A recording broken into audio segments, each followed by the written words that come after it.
ஐயா, இப்போ பொதுவாக பரிகாரங்கள் வியாபாரமயமாக்கப்பட்டிருக்கு. ஆனால் உங்களோட பரிகாரம் ரொம்ப எளிமையான பரிகாரம்னு சொல்கிறாங்க. எப்படிப்பட்ட பரிகாரம் ஐயா? ஐயா, இது பரிகாரம் கிடையாது, வாழ்வியல் இல்லையா? நம்மளை பொறுத்த வரைக்கும் பார்த்தீங்கன்னா பரிகாரமும் எதுவுமே கிடையாது.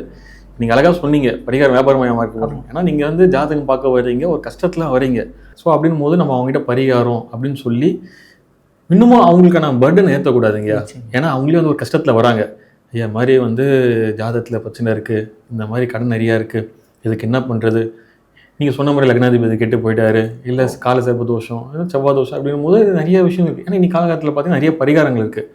ஸோ அதெல்லாம் நம்ம எதுவுமே சொல்கிறது கிடையாதுங்க.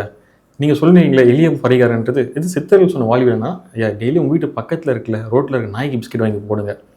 மாடு இருக்கா பக்கத்தில், மாட்டுக்கு உங்களால் முடிஞ்சால் தீனி வாங்கி கொடுங்க. அதாவது எப்படின்னா காய்கறி வாங்கி கொடுங்க, பழங்கள் வாங்கி கொடுங்க, கீரைகள் வாங்கி கொடுங்க. அதை தாண்டி வீட்டு மொட்டை மாடியில் தண்ணி வைங்க, பறவைகளுக்கு தானியம் வைங்க, நவதானியங்கள் இருக்குல்ல, உங்களால் முடிஞ்ச வைங்க. அதை தாண்டி என்ன பண்ணுறீங்கன்னா வாரத்துக்கு ஒரு நாளோ 2 நாளோ பச்சரிசியை ரவையாக அரைச்சி மிக்சியில் வீட்டு பக்கத்தில் மரம் இருக்கும், இல்லை இடம் இருக்குன்னா லைட்டாக ஓரமாக தூவி விடுங்க. நடுவில் தூவாதீங்க. ஏன்னா ஓரமாக தூவானா எறும்பு சாப்பிடும். நீங்கள் நடுவில் போட்டு போட்டிங்கன்னா போகிற வரவங்க காலை பிடிச்சி பிரச்சனை, யார் அது எறும்புக்கு அது தப்பாடும். ஸோ ஓரமாக தூவி விடுங்க. எங்கேயோ கோவிலுக்கு போகிறீங்களா, இல்லை வீட்டு பக்கத்தில் குளம் எதாவது இருக்கா, மீன் இருக்கா, அந்த மீனுக்கு பொறி வாங்கி போடுங்க.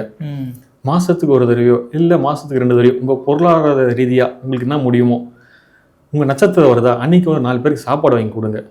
இல்லை ஹோட்டல் வாங்கி தரணும், வீட்லேயே ஒரு தயிர் சாதமோ இல்லை ஒரு தக்காளி சாதமோ லெமன் சாதம் உங்கள் சக்திக்கு என்ன முடியுமோ அதை செஞ்சு ஒரு 4 பேருக்கு தண்ணி பாட்டிலோட சேர்த்து கொடுங்க. இதுதான் என் பரிகாரம்.